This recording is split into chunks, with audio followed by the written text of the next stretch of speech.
Veto Pro Pack Tech MCT bag here. I've been using the bag for several days now. It's been my primary service bag, my initial bag I grab when I get out of the truck. It's a little bit smaller than the LC that I had before. So let's get some dimensions and weights on it. It's loaded down with my tools. As you can see here. And on the opposite side, it's full of tools. So we're going to get a weight of this bag with all the tools in it. Then I'm going to show you how I put my stuff in this bag. And then we're going to talk a little bit more about it. Alright, I've zeroed out the scale here on the Field Piece SRS2 wireless scale. We're going to set the bag on top of it. I'm going to tuck this in the top. We're going to see how much this thing weighs. The Tech MCT bag. Loaded down, this bag weighs just over 17 pounds. That's with the tools in it that I'm carrying. When we're done, we'll weigh it again with all the tools out of it. 17 pounds, 4.5 ounces. Just before we start taking tools out,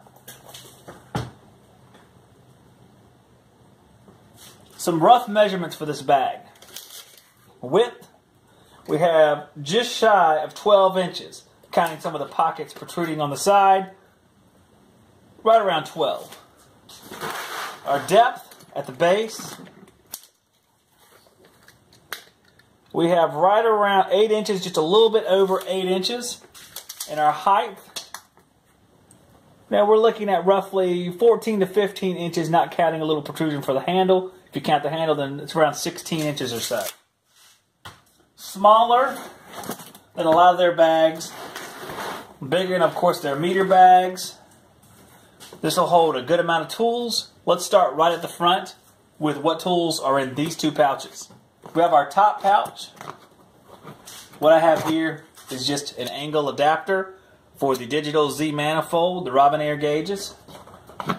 As we said previously, the Z manifold is only my nickname for that product, which we'll see in a second as I take it out.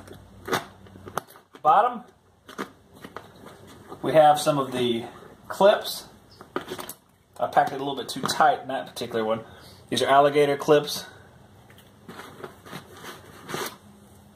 And this is a adapter for a K-type fitting from the Fleur.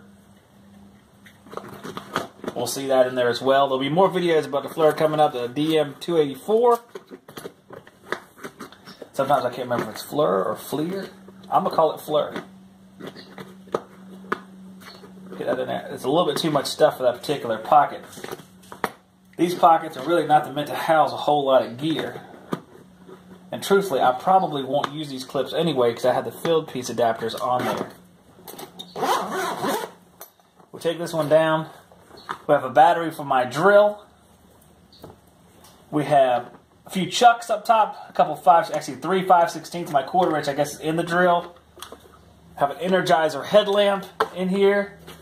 Have a nice cheap multi-tool, so when I lose it I don't cry about it. And we're going to be giving away some of these multi-tools coming up here on the Pro channel as well. I have the Malko Nut Driver. And here's my 1/4 inch chuck in there. Slides right in there and locks into place. I really like those nut drivers because you can just swap them out as you need to, whatever bits you want, even if you want to use like a Phillips flathead or a torque bit. Set of Harbor Freight scissors. Another thing that if I lose I don't cry about. A giant Sharpie for marking on equipment. These are the Klein wire strippers. Have a couple different sets of these. I think Klein, I think I have Irwin as well. This is the Z manifold, and all that is single test gauges. I've taken Robinair heads and put them onto these adapters from Yellow Jacket. 1/8 MPT to 1/4 flare, female to female. And I had this idea because I saw NorCal using those. Our friend in California who has the iConnect now. I saw that on one of his videos and said that is a natural upgrade from the Z manifold. And of course, you have a bunch of different refrigerants and the corresponding temperature at the pressure. So it's very nice. Quickly can do subcooling and superheat. The Southwire 41150S voltage tester does AC and DC. And I have just a few little odds and ends in a box. Duplex Stay-Cons. I have some yellow number 10s. Some number 14, 12. Fuses. Some screws for mounting different controls and air handlers and other units. And some wire nuts.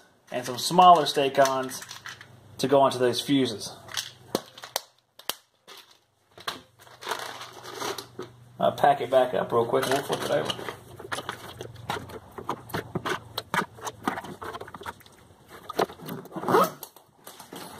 If we flip it around to the side, I have another marker, Sharpie, little paintbrush. I got that idea from Brad. I saw his video and I had one of the Lava Monaire brushes, which is what I call it. One like this. This is a little bit smaller for cleaning stuff up. Carry either one of these will do the job really well. Have a thermostat screwdriver from United Refrigeration. I think we're going to give away some of these as well coming up real soon on the Pro channel. Of course, the battery's still out. And razor blade knife for stripping back wire and cutting whatever I need to cut. Let's flip it to the other side. I have my bit extension, my DeWalt. I have a couple thermostat screwdrivers. One from Irwin, it's a Phillips, and one from Klein, which is a flathead. And keep it in mind, I've only had it for a few days out in the field, so I may change things up a little bit, but this is how it's set up now. I have the thick electrical tape for wrapping splices, and I have the thin for making joints, just taping up wire nuts and things like that. I'll spin it around to the other side. We have some jumpers. So I can jump out equipment and let it run. I usually keep around 2 in there. If I want to do something real fancy, I'll go get the zebra strap from the truck.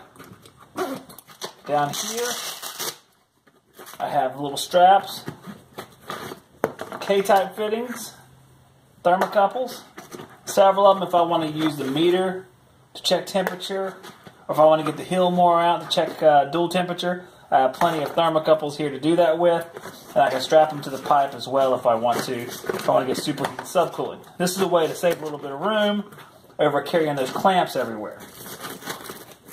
And if I want to, I can go get the field piece S-Man, get the job link set up if I want to go more in-depth with a job.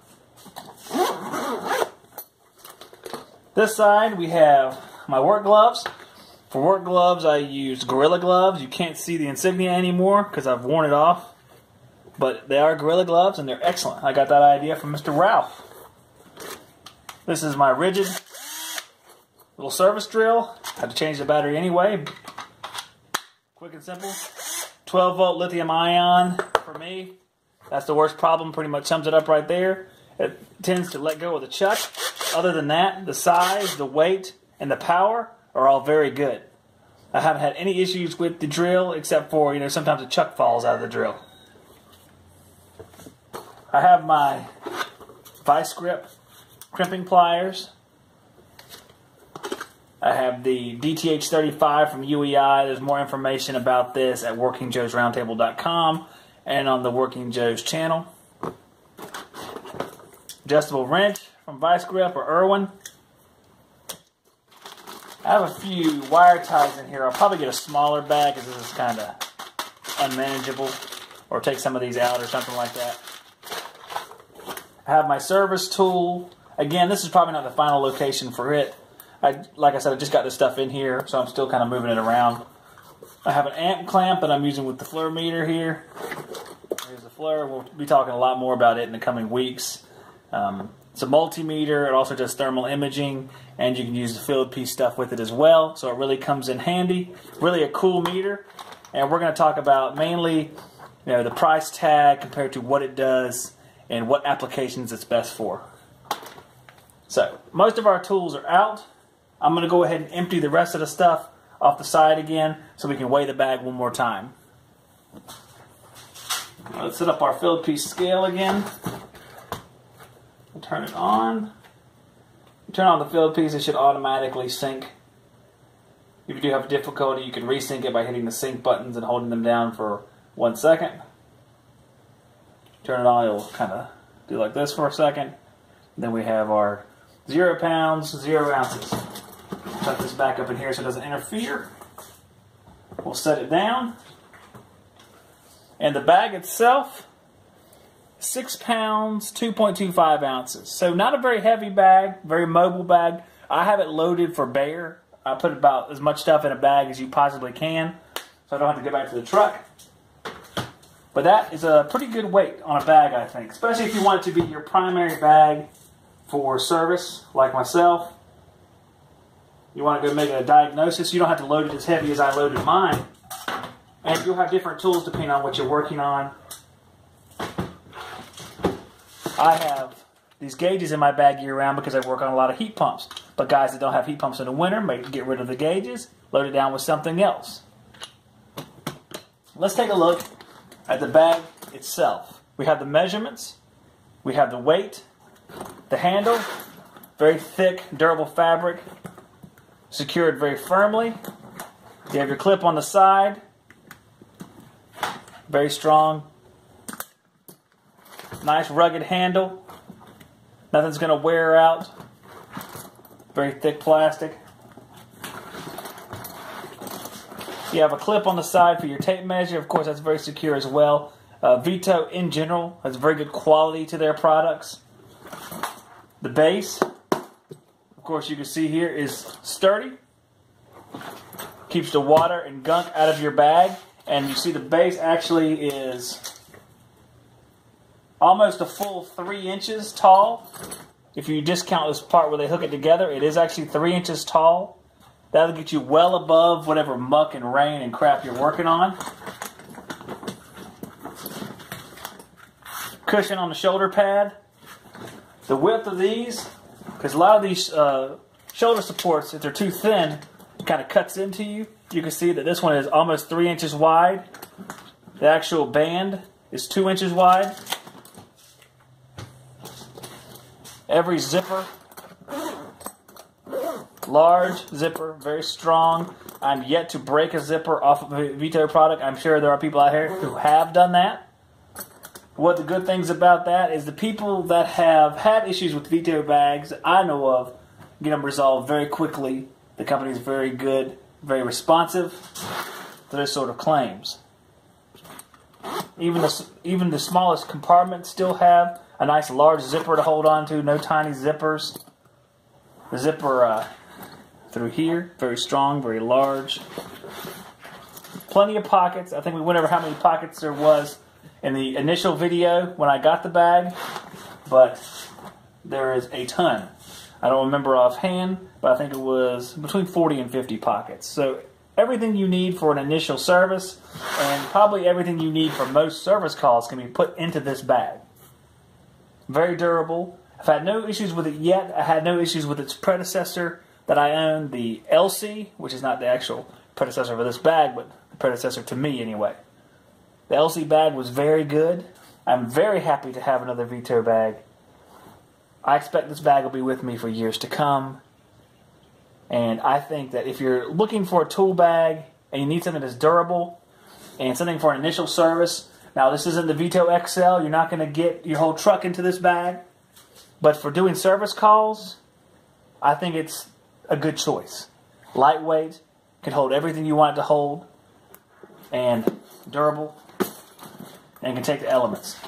And I had an open bag before, but having a closed bag is kind of nice because it does offer a little bit more protection to the tools from the elements. I've been in the rain plenty of times, and closing this thing up, not that I'd want to sit in the rain and do service, but for that brief period of time, you can protect your stuff. And some of your stuff can be pretty expensive. So, stuff like the FLIR meter here retails between $700 and $800.